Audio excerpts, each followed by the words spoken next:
സംസ്ഥാനത്ത് വീണ്ടും പാമ്പ് കടിയേറ്റ് മരണം. ആലപ്പുഴ കായംകുളം സ്വദേശി സെലീനയാണ് മരിച്ചത്. ബന്ധുവീട്ടിൽ വെച്ച് പാമ്പ് കടിയേൽക്കുകയായിരുന്നു.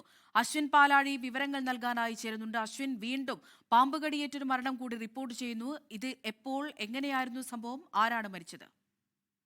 അമൃത, ഇന്ന് രാത്രി 7:30 കൊറ്റുകുളങ്ങരയിൽ ബന്ധുവിന്റെ വിവാഹ സൽക്കാര ചടങ്ങ് കഴിഞ്ഞ് വീട്ടിലേക്ക് മടങ്ങും വഴിയാണ് സെലീനയെ പാമ്പ് കടിക്കുന്നത്.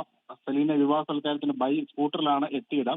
ഈ ബന്ധുവീടിന് സമീപത്തെ ഒരു പറമ്പിൽ സ്കൂട്ടർ പാർക്ക് ചെയ്താണ് പോയത്. തിരികെ ഈ പാർക്ക് ചെയ്ത സ്ഥലത്തേക്ക് സ്കൂട്ടറിനരികിലേക്ക് നടക്കും വഴിയാണ് ആളൊഴിഞ്ഞ പറമ്പിൽ വെച്ച് പാമ്പ് കടി ഏൽക്കുന്നത്. ഉടൻ തന്നെ സമീപത്തുണ്ടായിരുന്നവരും ബന്ധുക്കളും ചേർന്ന് സെലീനയെ കായംകുളം താലൂക്ക് ആശുപത്രിയിൽ എത്തിച്ചെങ്കിലും അതിനോടകം തന്നെ ജീവൻ നഷ്ടമായിരുന്നു. പിന്നീട് അവിടെ പരിശോധന നടത്തിയപ്പോഴാണ് പാമ്പ് കടിയേറ്റു എന്നുള്ള വിവരം സ്ഥിരീകരിക്കപ്പെടുന്നതും. നിലവിൽ കായംകുളം താലൂക്ക് ആശുപത്രിയിലെ മോർച്ചറിയിലേക്ക് മൃതദേഹം മാറ്റിയിട്ടുണ്ട്. സംസ്കാരമടക്കമുള്ള ചടങ്ങുകൾ നാളെ നടക്കും. അമൃത. ശരി, അശ്വിൻ പാലാഴിയാണ് ആലപ്പുഴയിൽ നിന്ന് വിവരങ്ങൾ നൽകിയത്.